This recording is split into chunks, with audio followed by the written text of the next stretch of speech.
Today's show, as always, sponsored by LivassaIslandApparel.com for gear that represents the South Pacific Island languages and cultures accurately and responsibly.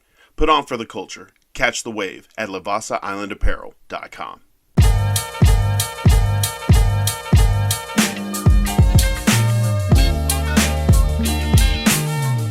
Welcome, everyone, to another episode of the Ballinesian podcast. The last episode of the Ballinesian podcast on this, wherever you're listening to this. I'm going to have some changes coming up. We'll definitely get the address to you. Someone's talking about sports. We are sponsored by Livassa Island Apparel, www.livassaislandapparel.com. Definitely check them out. They just finished the Via Dolorosa Fall Market. They got the Saturdays in Modesto with the food drives, a lot of stuff going on, not just the clothes. But definitely if you want to check out the clothes, the apparel, put on for the wave, put on for the culture and catch the wave, you got to check them out on the website, www.livassaislandapparel.com, or DM them directly at le_Vassa.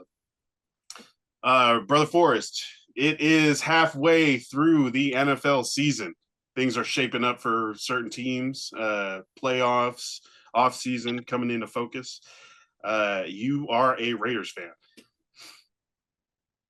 No. And no. It's like I'm a Raiders, doing football. I'm a Raiders fanatic.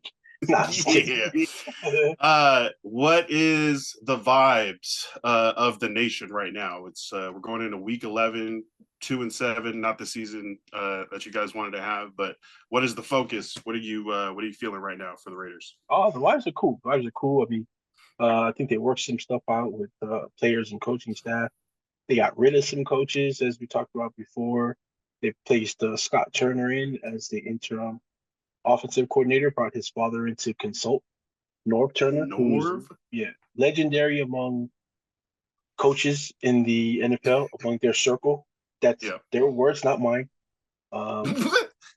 Offensive minded, he coached for the Raiders before, coached for another team that was in San Diego before. That's no longer in San Diego. For the Chargers, right. Coached for the Washington football team. He coached for they were the Redskins at one point. Back in the 90s. Too young to remember, right? So there's some good stuff. They get Michael Mayer back, their other great tight end. He comes back from some personal reasons that he was dealing with. So that's another great weapon to have. They have Jacoby Myers, Brock Bowers, of course. They still have Trey Tucker on there. Not really, got to get him more involved. DJ Turner now has been put into a place where he's getting more minutes. But to have Michael Myers back is pretty cool because, you get him and Bowers now together. And I think coming into the season, that was what people were expecting to see. Those two together. Both great pass catchers. Mayer coming out a year before Bowers last year. He was the number one tight end in the country, playing for Notre Dame, picked him up in the second round. Got Bowers, who quite arguably might have been also up for the best tight end in the country that same year and last year. So, it's pretty cool. We're coming off a win this week. I don't want to hear it. You guys beat the bye week. What was the spread? No one got hurt. Yeah. You're getting players back. You guys got some quarterback news too. But what is are you guys trying to win games? Like, do you want the Raiders to win like their next 8 games? I want the Raiders to go out and be competitive. I don't want them to still lose. If they lose, they lose. If they win, I'm still happy. Okay. You know what I mean? But I don't want them to actively go out there and be like, let's just lose these couple games and learn about it. No. We're not gonna the vibes are so bad when you want to win, but like you're like the quarterback can't make it happen or the defense easily gives up points. You're just like, we suck this year. We had to wait till next year, make some changes or so. And I would say they would be tanking, like full-on tanking, if they didn't go ahead and fire Gets, because they could have waited and did that at the end of the season if they were going to lose anyway on purpose. But they decided to make the changes now. And that's a good point in favor of the Raiders actually staying competitive. Is they actually fired the guy that was making the offense like crappy. Well, they fired a bunch of offensive people. Last week we talked about it. The offensive coordinator, the quarterback's coach, the offensive line coach. Exact. Yeah. 3 coaches to be exact. So are you expecting to see changes, like somebody running it more or a certain airing it out more? I think we'll see a lot of the consultants with more input now. Like they got North Turner, they got what is the former coach for Cincinnati? Former coach for Marvin Harrison? Marvin Lewis. Marvin Lewis, yeah. Sorry. Marvin Harrison. They got him. I think maybe he'll have a little bit more input, but all in all, Scott Turner's there. I think he's been the passing coordinator there for the past couple of years. They brought in his father, North Turner, so I think the relationship there might work pretty well. Seeing as though they're both father and son, I'm pretty sure he's learned a lot of what he knows from his father. So hopefully he can get something going now. And you'd be fine. You just want them to be competitive, not getting blown out, not getting like absolutely watching the games. But it doesn't matter to you if the Raiders finish 2-15 or 10-7. At this point, I would still want them to finish 10-7. Mm-hmm. Look, I know a lot of Raiders fans want to get that first pick. Everybody's looking, and even if we win like maybe 2 more games, we'll still be probably out of contention to draft who everybody's thinking about drafting, who's come out this week. And in this day and age, if you shout out a team or like something from their post, obviously means you want to play for them. You talking about Shedeur Sanders? Shedeur Sanders has come out and he shouted out the Las Vegas Raiders, but not just like out of nowhere, because they kind of have been talking about Shedeur everywhere else too. If you don't know, also he's one of his really big mentors is Tom Brady. Like he does workouts with Tom Brady. He talks to Tom Brady before part owner of the Raiders. What have you seen the list of times every time the Raiders lose, Shedeur Sanders tweets, "Thank you, God." It's like he wants to go to Vegas, bro. He wants to be there. He does. And now it's a controversy because Dion has said recently that if he gets drafted by the wrong team, he's going to step in. And so people are not having a problem with it. I think it's because he's prime, but that's not like any other parent. Any other parent. Like the Caleb Williams dad stepping in to try to get something? Right, exactly. But there won't be that much fallout. There won't be that much pushback with Prime, with Deion Sanders, Hall of Famer. Actually, right now there is a lot because everybody's saying that he should mind his business and stick to coaching. It's like, no. I mean, well, duality. He's also the dad. Yeah, exactly. But people are like, that's nepotism. If it was another quarterback playing for him, he wouldn't do it. Yeah, no shit, because another quarterback. He doesn't have to think about that quarterback when he goes home. Exactly. So people are too funny. They're always going to have their opinions. Nice. That's good to know that the Raider spirit is still strong, still competitive, even in the current situation with the record. But again, I know organization has been talking to guys like Max Crosby. I think they want to just talk to them, make sure guys that they think they're going to be cornerstones of that team for a long time, just trying to reassure them that they're moving in a direction that those guys can be happy with. But at the same time, if they do end up losing games, they still have a plan for after this season to get better. It's not just like we're gonna lose a couple more seasons and get these draft picks.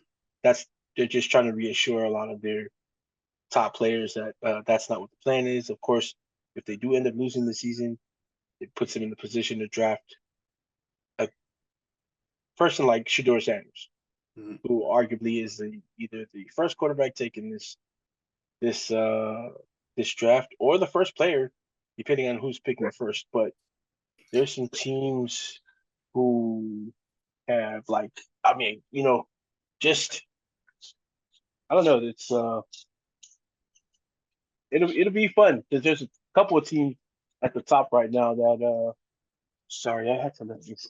What are you doing? I'm like looking at you. You're reaching for something? I had to let the dog in the house. I saw you moving. That's like the background's moving. It's kind of on the move. That's a good dog, Dad. Yeah, hopefully the Raiders not just collect these draft picks, but have a vision, because that's going to be huge. That's what all the the good teams. But at the top of the draft this year is going to be crazy because Carolina might be at the top, but they've come out and they actively said that they want to work things out with Bryce Young. The Patriots are close to the top 2. They're liking what they're seeing now with Drake May, who's actually been playing pretty well. You got Jacksonville. Jacksonville might I don't know, because it's hard to move on from Lawrence. He's inconsistent, but he's got the talent. So, and he's been there for a while. Those are, we don't have to worry about those guys. Yeah, so those 2 teams. I mean, the only other team may be the Giants. The Giants would probably be a taker at 1. Oh yeah, they might bench Daniel Jones. Yeah, they might move on from Daniel Jones. They might. This might be his last season. Now and freaking we definitely move on offseason. They give him like $40 million a year. Let's flip it. Let's talk about the teams that are going to be on the other side of the draft. The teams that are likely going to make the playoffs.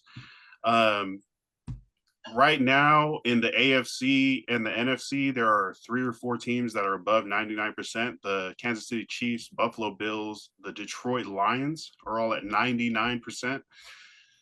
Here, I can share this. If you're watching this on the YouTube, here comes the NFL standings from ESPN. Yeah. Can you see this? Yeah. All right. Kansas City Chiefs and the Buffalo Bills, and then the Pittsburgh Steelers are in the 3 seed. If we start with the AFC, Kansas City Chiefs 9-0, right? They're absolutely going to make the playoffs. The Buffalo Bills are in the AFC East. The second place team is the Miami Dolphins, and they're 3-6. The Buffalo Bills are at 8-2. They're probably going to make the playoffs, even if they don't win the division somehow. They'll still make the wild card. The Pittsburgh Steelers and the Baltimore Ravens are at 3-5 respectively right now. That's 7-2 and 7-3. But they have a game this week that's going to determine who takes the lead in the AFC North. And then the Houston Texans are leading the AFC South right now, so that's the 4th playoff spot that is guaranteed to the division winner. And then the Los Angeles Chargers, I believe, are at like a 90. I want to say they're at 90. It's probably less. But they're in the 6th seed, and they have where did I put it? They got a pretty good chance of 2 because they're 6-3. And the only other competition they have is the Broncos, Colts, and Bengals immediately right behind them at 5-5 and 4-6. And the Dolphins, I guess, are technically still in it at 3-6. But which of, I don't know. There's not a lot of room under the Dolphins. Like the Jets are 3-7. The Jets and below probably not going to be able to fight back for the wild card. While it is still mathematically possible, the chances that they go on, they run the table to end the season and get enough help from certain people against really good opponents to fail and for them to overtake is unlikely. So we're looking at the Jets. I'm probably looking at the Dolphins too. The Dolphins, let's say the Dolphins are out. The Dolphins, Jets, Patriots, Browns, Titans, Raiders, and Jaguars are ready for the next season. You still got 8-9 more games to play, but as far as making it to the postseason, probably out of the hunt right now. Is there anybody in that wild card spot that you think has what it takes to be in the playoffs with the Bengals, the Colts, the Broncos, or the Chargers? I like the Chargers because with Harbaugh there, they just look like a different team.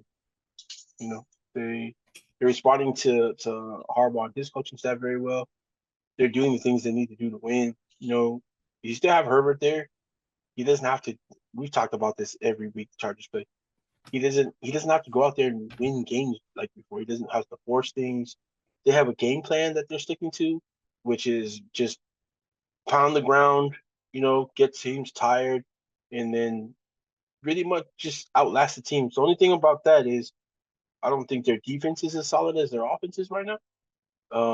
And I'm not knocking their defense. I'm just saying that would probably be the only reason they might not make it, because if you outlast teams, if you're gonna pound them like that, your defense really has to be stout, because what you're really trying to do is take time away from the other team.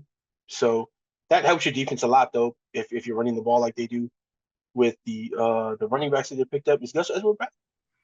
Yeah, Gus Edwards was back last this week. He looked pretty good, but he split carries with J.K. Dobbins. That rookie that was getting snaps did not play much at all. So Vidal. Vidal. The Chargers at 6-3 right now in the 6th seed. And there's been a lot of like social media posts, a lot of analysts talking about Justin Herbert, talking about the defense being really good, the Chargers being on a heater, being on a roll, leading the league in defense, only allowing like 13 points a game. But then I've been looking at this for the last month. The people that we've played over the last month have not, I say we, I'm part of the Chargers. You are. Yeah, have not been, the highest competition, have not had great defenses, have not had good enough offenses to keep them on the field and keep the Chargers off the field. The Cardinals on Monday Night Football, the Cleveland Browns, who were starting Jameis Winston after Sean Watson hurt himself, the Saints, and the Titans. So that's the last 4 games for the Chargers. They've looked really good over those 4 games, but now it changes up. Now we got some primetime games. We got some playoff teams. We got some teams fighting to be in the playoffs. Starting this week, the Chargers play Sunday Night Football at home versus the Cincinnati Bengals. Joe Burrow, Jamar Chase, T. Higgins if he's there, Mike Gesicki, all those guys. And they're fighting for their playoff hopes. If they lose another game, they're probably out of it too. And this game is probably going to be that game, right? So if the Chargers defense can hold Jamar Chase and Joe Burrow, who are like top fantasy players too, and really putting on that production, I think that's going to be a feather in the cap that really kind of stands out. And it's not just, you beat Will Levis. Oh yeah, you beat Derek Carr coming off an injury. Oh yeah, so versus the Bengals, the Ravens, so the week after that, traveled to Atlanta to face the Falcons, who are obviously an offensive juggernaut. And then after that, traveled to Arrowhead to face the league-leading Chiefs. And then after that, even, you got to go and face the Tampa Bay Buccaneers with Baker Mayfield. So these next 5 games, these might be the 5-game, not just the 5-game stretch. These might be the hardest 5 games on their schedule all year, and they're all in a row. So definitely depends on how this next month and a half goes for the Chargers. But I think we're going to actually be able to see if it's real or not. It's going to make me feel like less of a fraud if the Chargers win, right? Because then I'd be like, okay, so these aren't just stats that are cherry picked in nice looking categories. These are actual usable functional stats that are like, it's just showing that the Chargers are really good on defense. They're throwing off these good offenses. But that probably also means that our defensive coordinator is going to get a head coaching job next year. Yeah, I think this is really showtime for the Chargers, and it starts with Sunday Night Football versus the freaking Cincinnati Bengals. Do you have any tips for how to win that game for the Chargers? Like, I mean, obviously, right? If you can shut down Jamar Chase or harass Joe Burrow, but where do you think the Chargers should focus on beating the Bengals? Well, if you have any real LA fans out there, I implore you folks to pick up an unmarked van whenever the Bengals get in, stop at the airport, kidnap Jamar Chase till the end of the game. And you guys might have a chance of winning. But no, just do the things that they've been doing.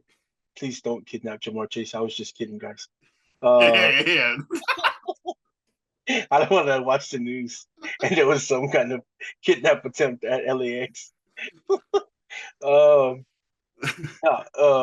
my gosh. See, overthinking. Now I'm worried. I'm like, no way. So, I was listening to my favorite podcast. They told me to do it. Yeah, Jamar Chase is a hard guy to stop. I'm sorry. He can game. People game plan every week.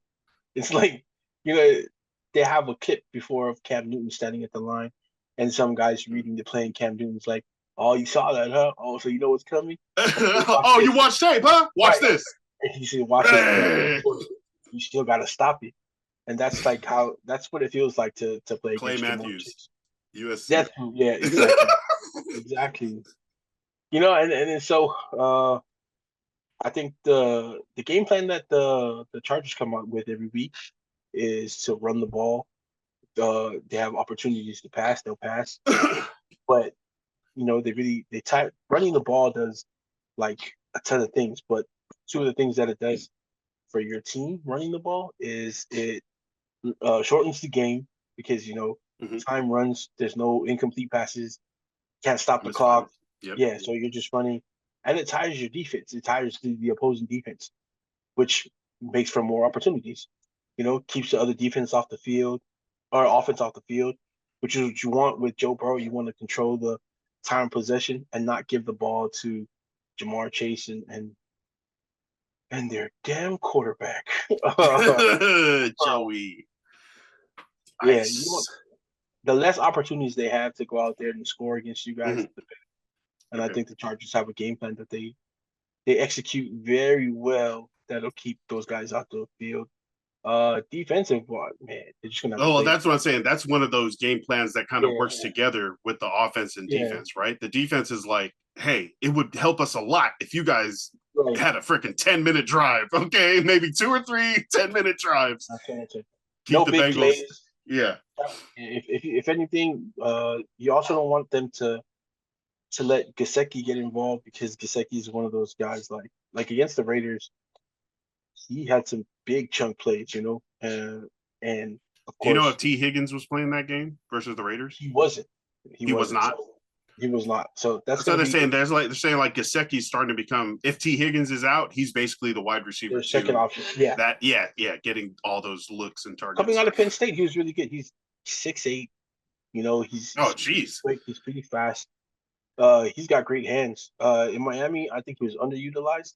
Just that was the system he was in. They saw him hit the gritty. Right. Yeah. They were like, oh, yep, nope, stop throwing to that guy. I don't want to see that ever again. No more touchdowns for Mike. We're not watching that ever again. So don't throw it to that guy. But it's I think the Chargers are very well coached. And I think they're like personnel wise on the field, I think they're equipped to outlast the Cincinnati Bengals. Again, time of possession is going to be a big thing for them.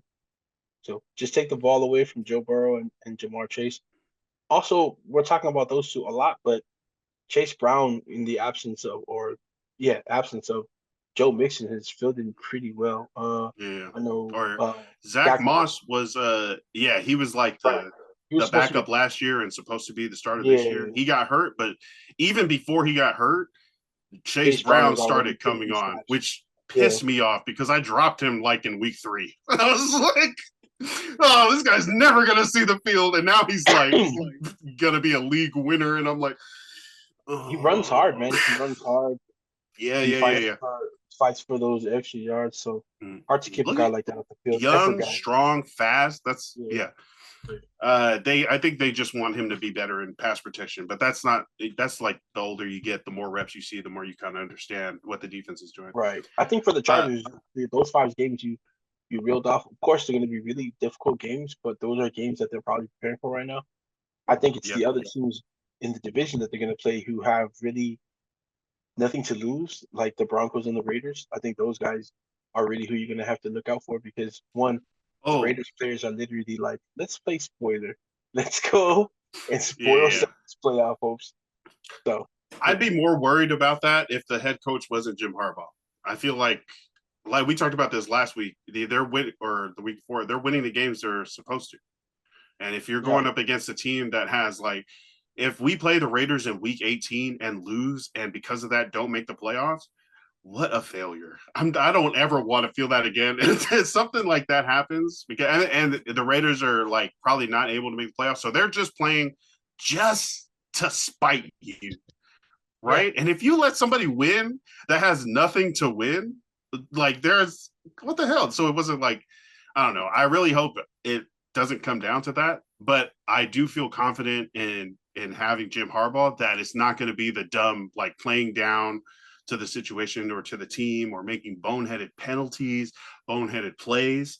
It feels like even the team is more confident that they're going to win, which I feel half the time is the whole battle. That's if you believe it. And a lot of times I felt like with Brandon Staley, with Mike McCoy, it wasn't Anthony Lynn too. It was, we weren't confident we could win. We were confident we could fight and compete, but we lost so many games off of last second dumb stuff.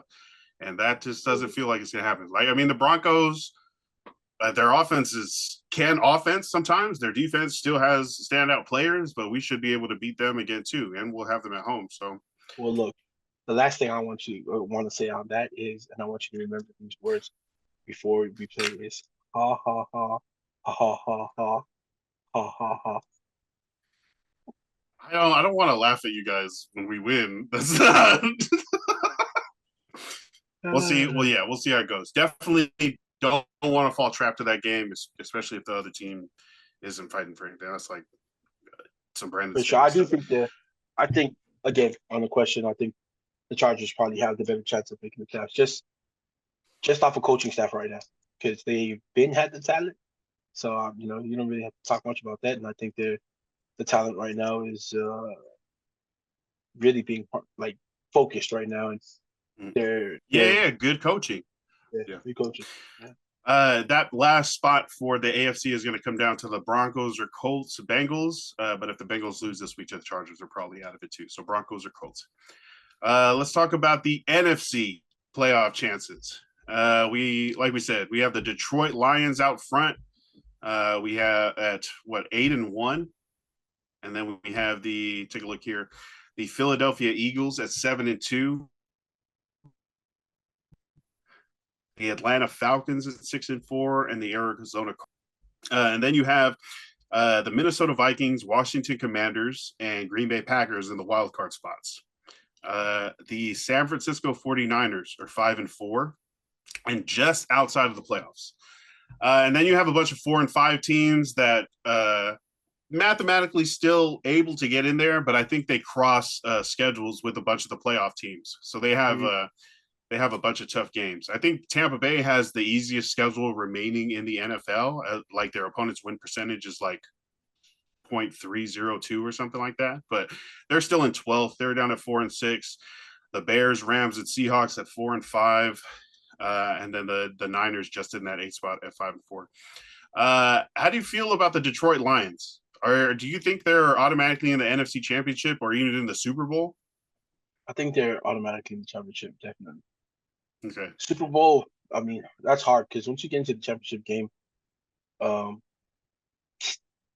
stakes are higher. So obviously the team you're playing, it just, it's going to be tougher. But I do like the Lions. Man, that comeback was crazy. The Texans just they don't seem ready yet. You know what I mean? Like they're good. Who? The Texans. Oh, okay. They're good, but they just I don't know. But I do like the Lions. They had so many interceptions this last what were they on? CJ Stroud and Jared Goff threw like 8 or 9 interceptions. But they still won. That's what I'm saying. The comeback was crazy. And they haven't played Smith yet. They picked up Zadarius Smith. They let him sit for a game because had he played this week or this past week, he would have gone the whole season without a break. So they were you know what? We're gonna sit you. We're gonna get a break. That was cool. I like that. Yeah, that was nice. That was cool. Yeah, he said he was down to play, but it's like, you're the team you were on went 9 straight weeks. You were supposed to get your bye. Why don't you just chill? He got traded. And then they traded your ass. Exit that too. I don't know. They find ways to win, and they're like as a team, they're a spitting image of their coach's spirit. And Campbell's just what a guy to watch coach out there. He just looks like he's so fun to play for. You know what I mean? You see clips of him in practice, just hanging out with everybody, sometimes doing drills. Just the way he talks to them, the way he tries to inspire his players. So I really like everything going on in Detroit. They've got Philly. I just don't 7-2, right? Ahead of the AFC East. They're well, I guess they're tied with the Washington Commanders. So the Eagles could flip out into the wild card if the Commanders overtake them. Because the Eagles are 7-2, but the Commanders are 7-3. It rubs me the wrong way that there's still a reported rift between Jalen Hurts and Nick Sirianni. So what do you mean it rubs you the wrong way? Like they have been winning. They've been playing great ball, but like I don't know how long you can go like that with those two bumping heads. You're trying to win a Mm-hmm. championship game, but those two guys aren't on the same page. At some point, it's going to show up on the field, in my opinion. So he just, I don't know. He seems like a really big distraction to his own team a lot of the times. With arguing with fans on the field, uh, having that big sausage eating Italian following him around on the sideline. Whoa! You had to add sausage eating in there. Yeah, man, he does too much for me as a coach to like. I don't know. It seems like he wants. It's probably not that way. It just seems like that to me that he's he's taking so much attention away from the team and things that they're doing. I really don't like Nick Sirianni. He does. He's extra. He is. He's extra, One and thing, he's. the one thing that they got going for him right now though is Saquon Barkley is playing football, just Yep. great football, like outrageously great football. And people always, you don't see him score some fantasy points sometimes or put up the big numbers. That's not his fault sometimes because they have a touchdown stealing quarterback who wants to steal his touchdowns every time they're close to the goal line. Hey, But they were Jalen Hurts touchdowns first. Okay. Saquon's the new guy. yeah, no, yeah. What a I weapon have for Hurts in Dynasty. yeah, it hurts. It hurts. It hurts.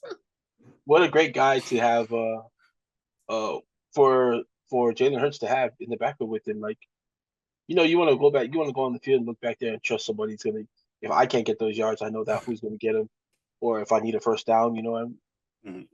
you can always count on Saquon Barkley to do those things. So that's a great weapon to have. Yo, I mean, same with like Derrick Henry and Lamar Jackson, right? You're like, Exactly. I've had to do this myself for so many years, but now I Right. got a professional in here, knows what to do, is still talented, even though he's old, is still getting stats, even though he's Yep. old, was let go by the team that drafted him. Like, these are you're seeing how important good running backs can be in the right system when they're stressing defenses Definitely. like that. Let me the rest of the NFC. The Falcons are 6-4. The Cardinals are 6-4, and currently atop the NFC West. Those two both kind of surprised me. The Cardinals more than the Falcons. The Falcons have so many I guess NFC weapons. South, definitely. Yeah, there's just I don't know. They're too inconsistent for me with the weapons that they have. That's why I don't trust the Falcons. Um, with the Cardinals, I just think they're super good on offense, but they're super bad on defense. So The I don't know. Cardinals? Yeah. Uh, they can't stop anybody when they need to. But offensively, I mean, with Marvin Harrison Jr., McBride, what a tight end. You know what I mean? Hey, yeah, he's getting it. And Connor's still there. He's great. They still got a good couple backs behind Connor. So, and they got the little mouse that could at quarterback. Just making things happen. Um, but he did take a really vicious hit this past Sunday with his helmet popping off. I Oh, don't know if you damn. saw that hit. He took that was a pretty big hit. So This feels more jammed up in the NFC. Like, yeah, the Detroit Lions are first overall in the NFC, but the Minnesota there's more Vikings are teams. only a game behind. Like, even Right. not even in the conference, but in their own division. Yeah. The Vikings are only a game behind the Lions. The Commanders are only half a game behind the number 2 Eagles. The Green Bay Packers are the other wild card team there, so that's another NFC North team. But the San Francisco 49ers are 5-4 and only a game behind the 4 seed. Because they're half a game behind the 4 seed. Jeez Louise. So it's all very crunched up there.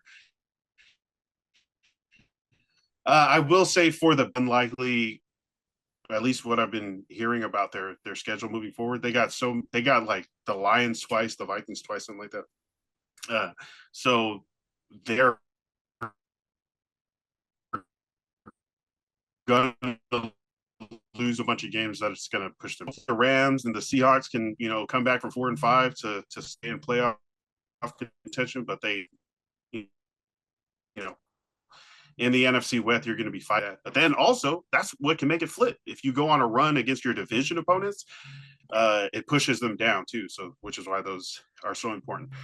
The Niners are in the 8th spot, right? They could win the 4th spot, but if the Cardinals stay up, are you confident that the 49ers could jump into one of the wild card spots over the Packers, Commanders, or Vikings? For sure. They have just a great lineup, roster wise. They got guys they can go to. They got Jennings back. Of course, the big name, of course, is McCaffrey. They got him back. Debo's looking a little bit healthier. Kittle's out there, so they've got guys. I think they just got to buckle down a little bit more on defense. Like their defensive backfield's been getting murdered lately. Just I don't know. And they just signed Lenore to an extension, a pretty big one. So, I think he's gonna have to play up to it now. For you San Francisco fans, I'm sorry to say this, but it was so fun to watch Nick Bosa get stiff-armed by Baker Mayfield on national television. They said Nick Bosa loses his superpowers against white quarterbacks who probably voted for Trump anyway. Yes. It's like, we're the same. Let me throw this ball. Hey, we're the same team. The disappointment on his face is classic. Love it. He was like trying to pull Baker's arm, but Baker was like, nah, dog. And then still looking downfield. That was so crazy. I was like, that's not Beast Bosa. That's like, oh, be nice. Hey, come on, please. Yeah, I can hear, like, if Baker Mayfield, I was imagining Baker Mayfield just like, nah, bitch. Get off me, bitch. Nah. Yeah, bitch. All right. That's it. Defensively, the Niners are just gonna have to get a little better. But also, though, there was like 3 calls against the Niners that game at the end of that game that were like, why are you calling those? Like, it's like, man, they were horrible calls, like in a row. Against the Niners? All against the Niners? Who did they play? The Bucks. Yeah. Those 3 calls at the end of the game were horrible. I don't know. Hey, Jake Moody missed like 3 field goals, but he hit the game-winning field goal that he wouldn't have had to hit if he hit one of the missed field goals. Like, they were all cheering him. Anytime the kicker misses kicks and then makes the game winner and gets hoisted up on the shoulders and shit, I'm like, put him down. Put him down. That's what I'm saying. It don't matter that he made it. You know what they're gonna remember? 2 that he missed. They don't care about the one he made yet because he should have made the 2 that he missed. He should have made those ones, but it's a nice we won. Go Jake Moody. No, he's out of a top next season. We'll see. I said that last season, but he's still there. All right, we got a couple of quick hits before we have a very special. I want to ask you a question to rate some of these sayings, but before, just a couple of quick things that are happening. Do you think the Chiefs are pretending to suck at football so they can be under the radar? Because they almost lost to the Broncos this week. I do. Hey, the Broncos have won. They've won some games. I won't say anything because they beat the Raiders this season. But Bo Nix is I don't know. People still question his arm strength and stuff like that, but whatever he's doing in Denver right now, it's not bad. He's running a lot. But the Chiefs are pretending they're not back-to-back Super Bowl champions, undefeated through 10 weeks and shit. Just because they're trying to get under the radar and sneak in another championship. They did it last year, and we were all like, nah, Chiefs they're not making the Super Bowl this year. And then what happened? They won the Super Bowl. Exactly. You're not going to get me this time, Chiefs. The Miami Dolphins saved the state of Florida. This week, the state of Florida was 0-11 in FCS, FBS, and NFL before the Dolphins went on Monday Night Football and won versus the Los Angeles Rams. They were the only team in the state of Florida above a high school level to get a W this week. Shout out to Tua. and how important that is for his state Hey, now. shout out to Kingston Viliamu also for him and his teammates smacking the shit out of Florida State. 52-3, I think was the ending score. Damn. But yeah, we love the Go Notre Dame. We're number 8 now in the playoff rankings. Hey. So you got to win out the rest of the season. They had an important guy from California out there, a linebacker by the name of Madden Paramo. And the last shot they have of him is walking out of the stadium or off the field with Kingston Viliamu, and they're chopping it up. So, man, would be nice to see those two playing side by side next year at Notre Dame. So, all right. Dak Prescott may miss the rest of the regular season after needing surgery. has he been playing the beginning part? That's what Jerry Jones said. That's what Jerry Jones said. They asked him, "Hey, how do you feel like you guys are going to do now that Dak Prescott's gone? Is that going to be a big change?" And he was like, "Well, we weren't doing that great with Dak." And I was like, "Oh, this guy's the owner of the team." Christian McCaffrey returns. The Niners barely win. How important do you think Christian McCaffrey was this week and moving forward for the Niners? Just morale-wise, really pretty big to get somebody like that to see him back on the field. Like your teammates, I mean, you see that one guy on your team that's like the best guy on the team, like he's Superman to some players, and then to see him like suit up and warm up with you, you're like, oh shit, it's a different day. You know what I mean? You're like, oh shit, we got professional in here. Exactly, yeah. 23, damn, he's back. We're about to win this game. So I think morale-wise, it was really important for them to see him come out and play after missing so much time. And then just seeing that he's healthier now, and they're gonna have him for hopefully through their playoff run is what they're aiming at. So yeah, super important for the Niners and the team. The Arizona Cardinals flew higher than the New York Jets this week. How important do you think Kyler is? Super important because his escapability, his elusiveness on the field, just it's different. He's one of those guys again too, like Trevor Lawrence that like never lost a game in high school. He didn't lose much in college, and then he comes out here and he's a winner. So I think he's really important. I don't think there's any quarterback right now that the Cardinals could have that would work any better with who they have too. And I think it's cool for like guys like Marvin Harrison Jr. who they're now younger guys come in and to play with Kyler Murray. I think it's cool for them. Yeah. So yeah, he's pretty important. That's a good bridge. Kyler's like a vet, right? He's been there for what 5-6 years in the league, but he's still young, right? Yeah, and he's still short, so he looks younger. And he's still young. And he has frizzy hair. The Jets are freaking 1-4 since losing Salah and 1-3 since trading for Devontae Adams. Do you have a message for the Jets that you want to say together? Ha ha ha. There's been reports that Devontae Adams, get this guy's no surprise, big surprise, I don't know, but that he's a headache in the locker room already. Oh, what? Yeah. He said he's becoming a problem in the locker room. No.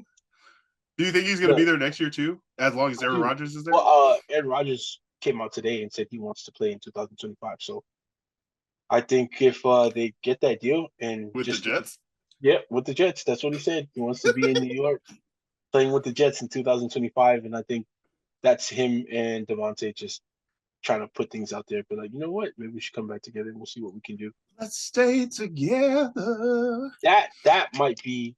I might worry if they do come back and do something together. Not like come back and like take over the league, but if those two are on the same team together and they have Garrett Wilson and they pick up some more guys, I think the Jets might be pretty good next year if they can all get an off together. If they can get an off season together, yeah, we'll see. They're getting so old; they need to make it happen real quick. Yeah. On the opposite side, the Patriots and Bears, quite young quarterbacks, but the Patriots whooped on the Bears, so much so that the Bears fired their offensive coordinator Shane Waldron.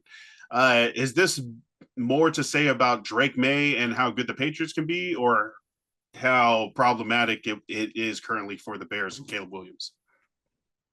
I think it's a little of both. Yeah, I'm No. gonna pop.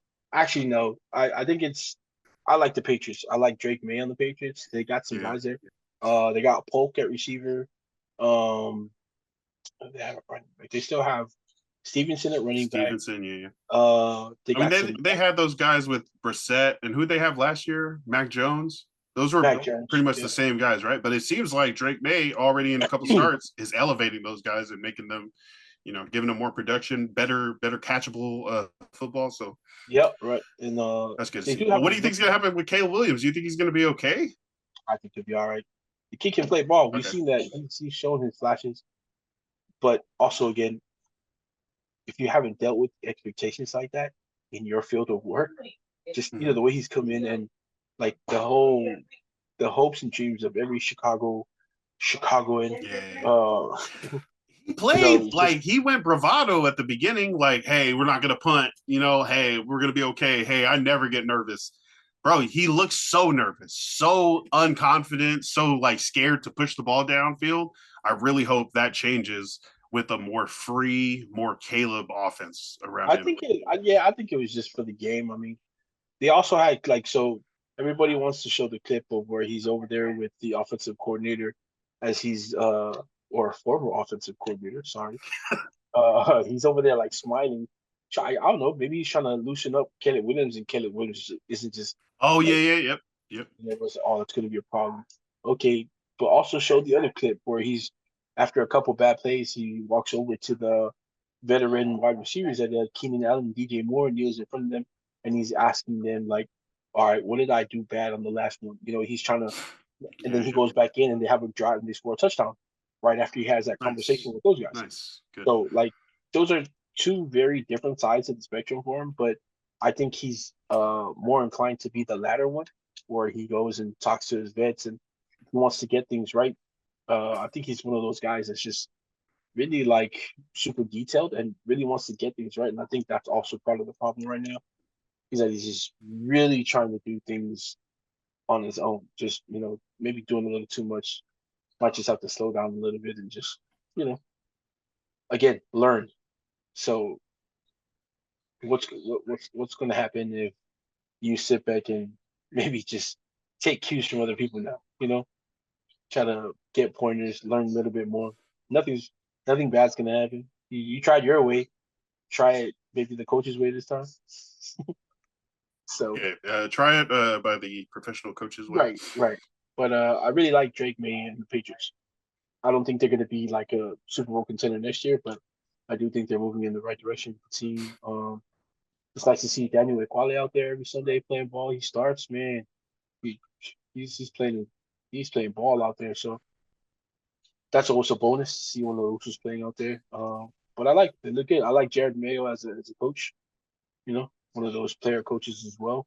Played great for the Patriots himself as a linebacker. So yeah, I like the Patriots. Never thought I'd say that. Oh yeah, that was weird, huh? That hurt. All right. Before we do shout outs, I have a list of 10 names. Don't incriminate me. No. These are 10 names, right? I need you to blindly rank these 1 through 10 on how mad you would be if some guy calls your girlfriend these names. All right? Some other guy is calling my girl. Some other guy calls your girlfriend baby doll. Oh no, I'm laughing. What is that? 1 through 10. 1 being the maddest, or 1 being the maddest, 10 being ha ha ha. That's like 7. All right, baby doll at 7. Snack.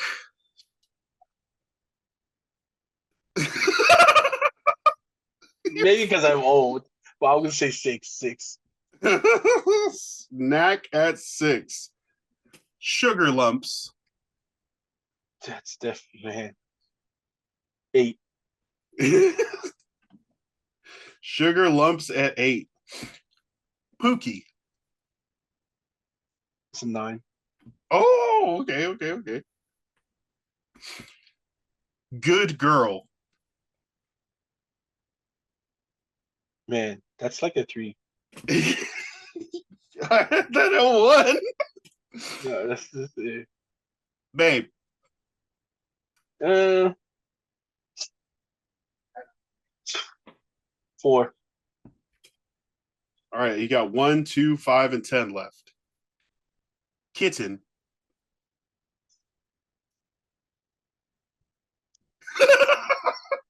10, man, 10. You're not worried about the kitten? Hey, Not kitten. too much.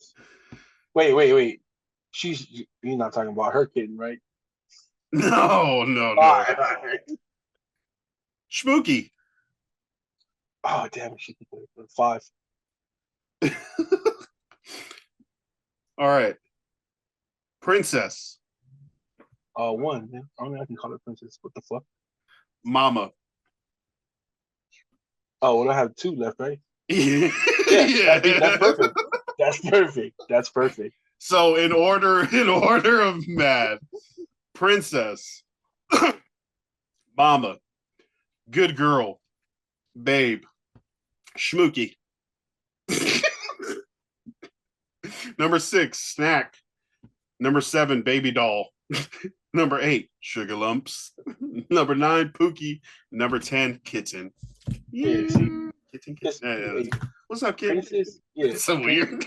princess and mama's just like, yeah, don't do it. That's those are just 2 personal things. Like, and then like if you can call her a gay girl, it's like then you know something personal about it. It's like, hey, stop. Good girl was straight up to number 1. I was like, oh, what is happening here? We are That's how, fighting. yeah, exactly. What do you mean the cops are on the way? Like, We should find like a ranking, or there's this guy on TikTok, this albino Samoan guy, and he ranks like the foods. What's she? It's okay. It's okay. yeah, It's a no, 6. Yeah. he's pretty cool. He's funny. Did you know that? I guess part of the reason for Samoan and Tongans have the most albinos per like I forgot how big the area is, but Like per like race yeah, like they or have the section or something. yeah Samoan and Tongans. Oh, I did not know that. I've seen a lot of like albino islanders in Yeah, Samoa. ton. Yeah. Hey man, don't make fun of Thomas. Hey, shout out to Masi. One thing is they are definitely going to speak better Samoan than you or Oh Tongan. man, that was so funny because like I remember a lot of the times like back home people were just like would say something in front of some of the albinos and then like a girl would turn around and she'd be like full on like you didn't even know she spoke English when you heard her speak Samoan. You were like, well, I don't even know if she speaks Yeah. English. It would, oh man, so funny, man. Or you see it like in the States, or it's just like, oh, they expect them to be like white. And they're like, well, Yeah. what? Oh, this is just my skin. Right, exactly. Like I just missing pigments in my skin is all. But uh, shout out to Tilo Samoa on TikTok. That's the guy that these are funny that's talking too. about. Funny He too. ranks, all it's just funny, and it all hits. Yeah, Coco, let's right at number 1. Yeah, that's what we should Yeah, have. That's great. I think she's in the last one. Also, shout out to our sponsor, Levasa Island Apparel. Brother Eri had the Villa Dolorosa Fall Market. Definitely tap in. Check out the Instagram for that. That's For cool to see people making videos on videos that. out there. Yep. The shawarma dude that he had, the Fijian, just going out there making videos, man. That's dope. Hopefully Petey got some stuff and Petey's gonna put something together because his work Yeah, is dope. I need to see what that guy's name. Sean J. Charms, on the Moon PC, Fijian Kid. Yep. Those are the Yeah, that dudes. was on a Fijian Kid with 2 D's on Instagram. Yeah, definitely check them out. They're always reaching out with Levasa, putting on little skits, putting on some content. It looks like they go around the 209, the Modesto, and that area and really show out for the community. So shout out to them for putting those 3 pieces on the fall market together and posting Yep. that. That was dope. Anything we can do to kind of spread the word, get more eyes, more ears to what's going on down there. and any other good things going on in our community. So if you're trying to get the word out about something, a market, a pop-up, an event, a concert, a food drive, a vaccine drive, hit us up. So we can definitely make a post about that or talk about it here, do a little community shout out as well. Sure. Yeah, so definitely shout out to them. Shout out to Livasa. You got any shout outs for this week? Man, just the kid that I be shouting all the time, my nephew in the 90s, won another ring, man. Yo, he came over after another championship tournament that they had. They won, obviously. I think, and I've never heard about this, but in the championship game, the other team threw in the towel early because they were getting beat so bad. Wow. Yeah, I think they might have put up like 70 points on this team. So, but he came in and he's got like maybe 6 of them now, but they give out championship rings now. Yeah, this ring has some weight to it. I'm pretty sure it's metal. Like, hey, kind of hey, heavy. Man, Clink, clink. I mean, it had like little diamonds in it. I was like, bro, let me see that. He goes, hey, let me see that. Yes, how many you got of these? He goes, like 6. So this one's mine. And he was like really reluctant. He goes, yeah. He said, yeah. I was like, no, I'm just kidding, man. So I put it on though, but man, it has some weight, man. I was like, damn, that's crazy. That's crazy, man. Also, which finger did you put it on? Ring finger, dog. Left hand ring finger? Yeah, man. Feeling it? Yeah, a little bit. I had a crazy story to share. I was watching, I don't know what I was watching, but there's a guy, I think he's like 22 or 24 maybe, who just got arrested. I should probably state, but enrolled himself into 2 different high schools the last 56 days so he could sleep with high school girls. Excuse me? He went and he documented papers, falsified his documents, and enrolled himself in 2 different high schools so he could go and we'll say date high school girls. And so now like it's a big, he's going to jail though. He's gonna go to jail for a long time now. But yeah, I was just like, what the fuck? Yeah, where'd that come from? That's just I don't know. It was a story that I was watching. I gotta find out the details, but we can talk about it later. But it was something I was gonna talk about at the end of our just one of those random stories I wanted to throw out there. Like, oh yeah, don't do that. Yeah, if you're that desperate, please don't. Just weird. Just weird. Yeah, no shout outs to that guy. None. What other shout outs? Shout outs to the For Your Reference podcast. KT and OT. I think they're in Australia, but they do Pacifica movie reviews. They also go out to not just Pacifica movies. They do like regular movies. Yeah, they get invited to like a lot of the premieres. Yeah, premieres, red carpets, stuff like that. She's super funny. She's they are great to listen to talking back and forth.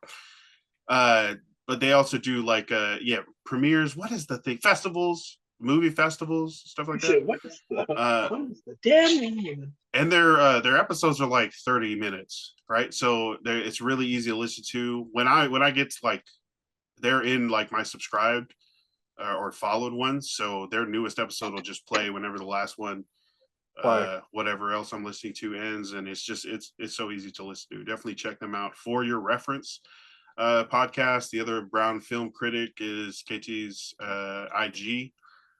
Shout out to the Pacifica Movie Starter Kit. We watched. I like those guys. They're all right. Marcus is really good, and I'm there also watching these movies. This is my first time watching a bunch of these movies. We watched like this last week. We watched The Wind and the Reckoning, and that episode is up. Did a lot of production on that. Kind of tried to get it down so it's easier to listen to. And it's down to like 45 minutes. But you remember the old Pacifica Movie Starter Kit episodes? We would usually do is we would talk about the entire movie from like the beginning and then go scene by scene all the way to the end. So it would take us like sometimes an hour and a half just to talk about what happens in the movie, that we don't get time to like analyze or do our ratings really quick. We just kind of have to rush them. But we've taken that big, long, movie retelling out and are able to focus more around, the concepts of the movie, the themes of the movie, the characters, which is also a really big part of watching these movies. And then they kind of like spark these other conversations that we're thinking about or that relate to us and that we start talking about. But because we've taken the plot retelling out, it's made it, I feel, a lot more compact and easier to listen to. And then if you want to, hear about the movie, you can just kind of watch the movie. But we're going to go like another layer, more in depth, like the Islander view on it, and highlight the Islander actors and themes and stuff like that. So, yeah, we've crunched down the Pacific Movie Starter Kit. Shout out to Oh Hello Marcus. Yeah, we went and sit down and kind of just figured out how to streamline it. So definitely check that out. We got new stuff coming. I think. Have you ever heard of Lupe Falele, Soaring Doves? No. So it's a documentary. I think it's on YouTube now. It might have been on Netflix or Amazon when it first came out.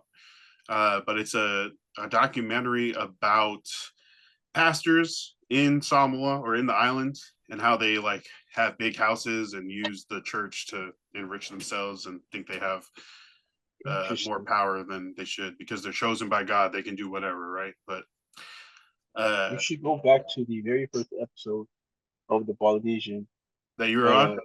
Yeah, and add that to that episode. Yeah, we're there's a lot of I feel like a lot of changes and different stuff we can do coming up. But yeah, shout out to Pacific Movie Starter Kit on the Polyticket Network. Trying to get some merger action going on here.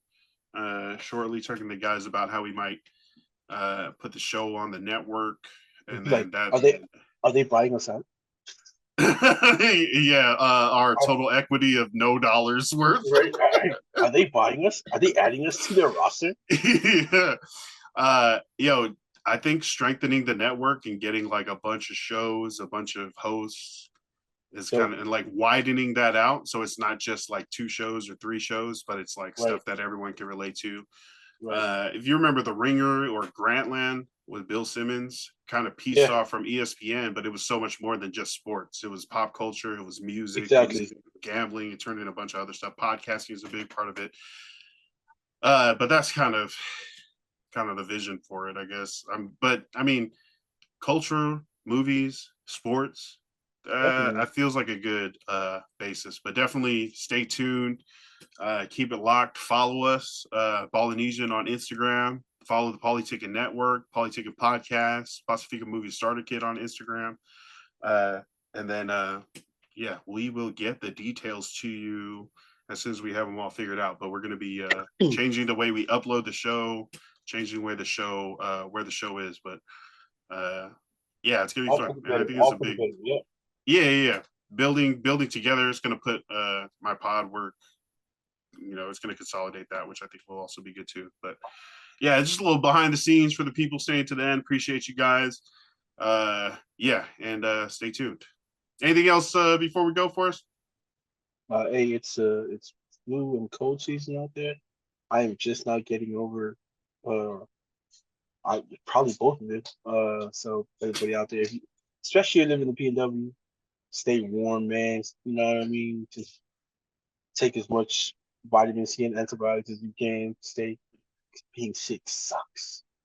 It does. Yeah. Are you outside? You outside? Nah, man. I'm just sick. I'm just old.